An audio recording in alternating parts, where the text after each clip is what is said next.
Hello, I'm Guy Chiswick from Webloyalty, and I'm here today with Neil Saunders from Condomino to talk about our latest research on the future of retail.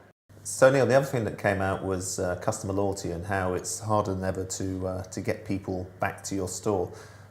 What are your thoughts on this, and what can retailers do about it? Well, I think that's absolutely right. It's very difficult to attain loyalty today because the truth is we've got a lot more choice, we've got more brands on the high street, of course we've got a whole plethora of brands we can use online, and we're much more promiscuous because we shop around a lot more to find the best bargains and the best offers. So it is really difficult to get loyalty in retail.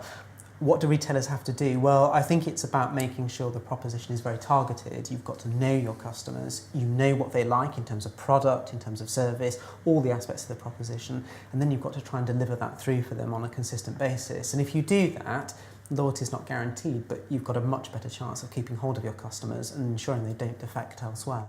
So, in your opinion, who are the retailers who are doing a really good job with loyalty?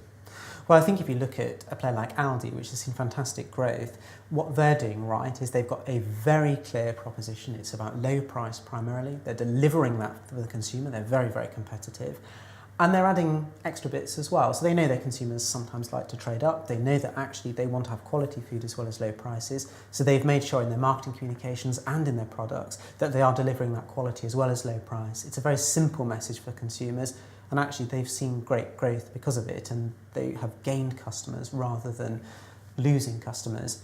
I think the other players that do very well are some of the smaller players on the high street, the small to medium players. So actually players like Hobbs, for example, and what they do right is they understand the customer very well, and they very much target the product to the customer, and they target the service proposition and the store design, and it's very clear who the customer is, and when people go in there, they have the impression this is a brand that's made for me, this is a shop that's made for me, and because they feel that affinity, they shop there on a repeat basis. And those smaller players, I think, have an easier job because they can target, but they really do get the loyalty because of that. And what about the role of loyalty cards, so the Tesco club cards and the Nectars? How important do you see them being within this sort of drive to get loyalty?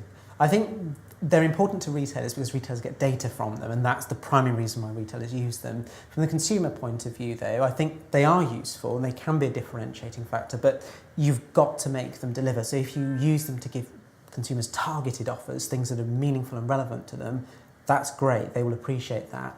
If you use it just as a bit of a points collection and very untargeted sort of offers and distribution of marketing material, that can put consumers off and it's not as useful. So you've got to use them in the right way, but if you do use them in the right way and you understand the customer data that comes from them to deliver through the correct offers and the correct deals, that's when consumers respond well to them.